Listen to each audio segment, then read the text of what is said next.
महीना में हरारुन को होला भैया। जब से तीज ना बीत जाले तब से ही सावन भादो का महीना हम माता बहन लोगन के होले। यही सावन भादो के महीना में कौनो दुल्हन मान ला के हमरे बबलू भैया के मेहरारू मंगलस का कहले भैया कि हमके मेहदी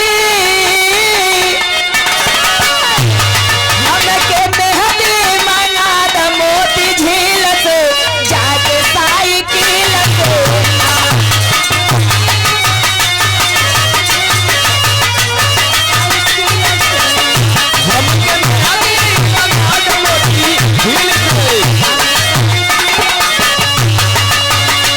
मेहरारू कहलस कि ए जी बबलू भैया हाथे में मेहंदी नाय लगल बा। सावन बीत गल भादो चढ़ गया इहो अध्याय वाला बा। लेकिन मन से धू का कहले सो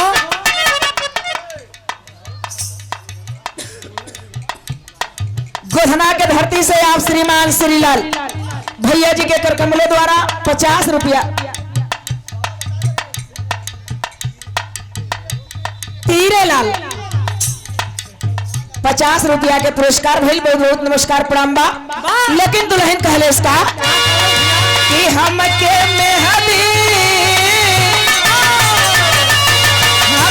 मेहदी मंगा द मोती झील से जाके साइकिल से।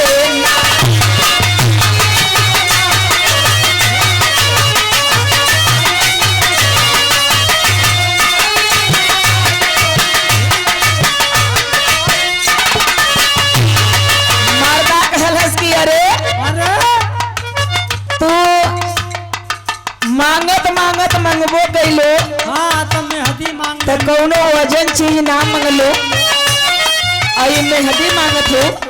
लेकिन मर्दवा कहले इसका यही हमरे बबलू भैया नियर बड़ा चलाक रहे इन्हीं का भैया रहे। लेकिन वो कहलन का भैया अगर हमरे मर्द को देख लेबा बबलू भैया के तो लोगन सोचबा कि दोनों जोड़ुआ भाई हैं का। हकीकत में बबलू भैया पांचों भैया से पूछ लिया कहाँ गईला सही हो ना भैया जोड़ी सही लागत बा।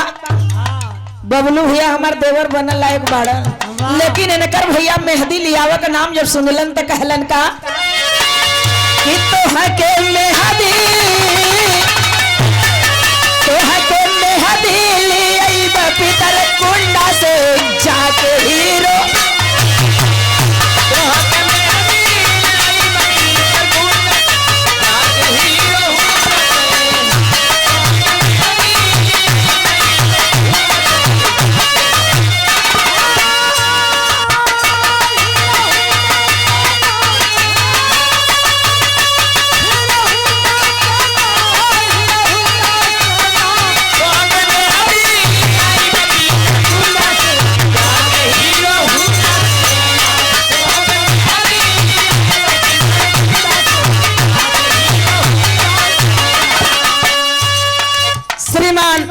जितेंद्र यादव बिरहा के बहुत ही सुंदर कलाकार भवानीपुर के धरती से भाई की ओर से एक सुंदर पुष्पहार 101 रुपया के पुरस्कार भेल।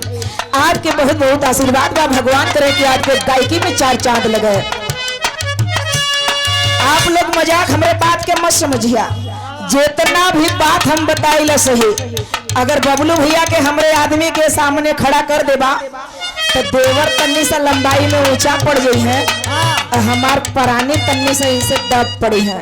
लेकिन चेहरा का मिलावट एक मिली। उन्हों का बाल कपार में का उड़ाल है ना का उड़ाल सीढ़ी लगावला।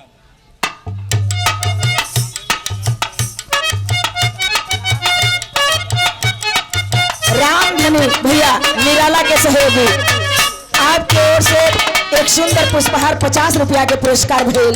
बहुत बहुत नमस्कार प्रणाम बा। अभी मत लोगन सोचिया कि अगर बबलू भैया से तनी छोट हुआ तो तू उनसे बड़ी होगी।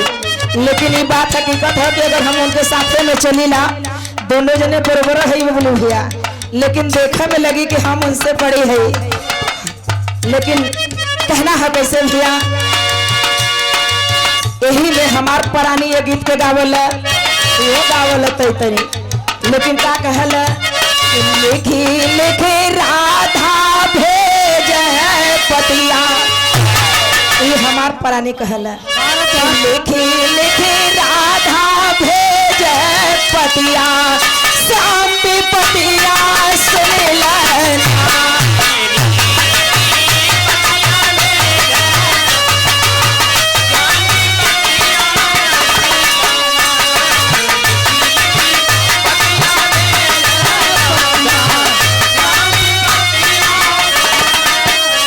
हम कहेला कि अब चुप रहा, वो कहानी बहुत आगे बढ़ा देवल। अच्छा भैया, लेकिन एक बात और का गई है कि कादुर मोर मचाव शेर पपिया भयल जियरवा।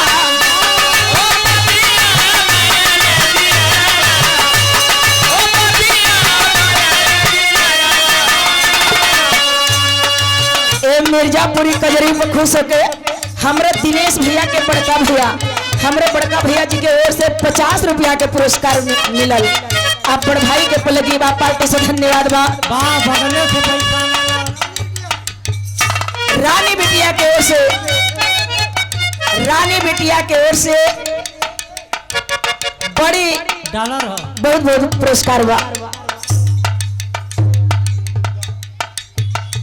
देखा बिना नाम के बा आप हमरे भैया जी के ओर से 50 रुपया के पुरस्कार भेल। लेकिन कहें का हमार परानी बबलू भैया सही में ही हमार परानी गावल कहे का कि दादुर मोर मचाव शेर पपिया भयल जियरवा मोर।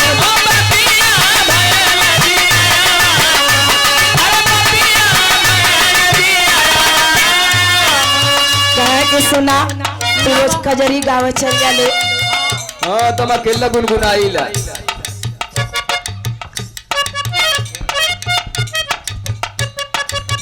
कहे का बबलू भैया कि तू तो चल जालू कजरी गावे। हाँ हमारे दिल से कभी पूछे लो हमार परानी बड़ा रंग रसिया है भैया। जितना छोट है ये बबलू भैया, जितना छोट है न उतना खोट है। तो आदमी है यार। देखा देखा ये बक्सुदवा का कहा था कि हम तो आदमी है। लेकिन वो कहे का दादुर मोर मचाव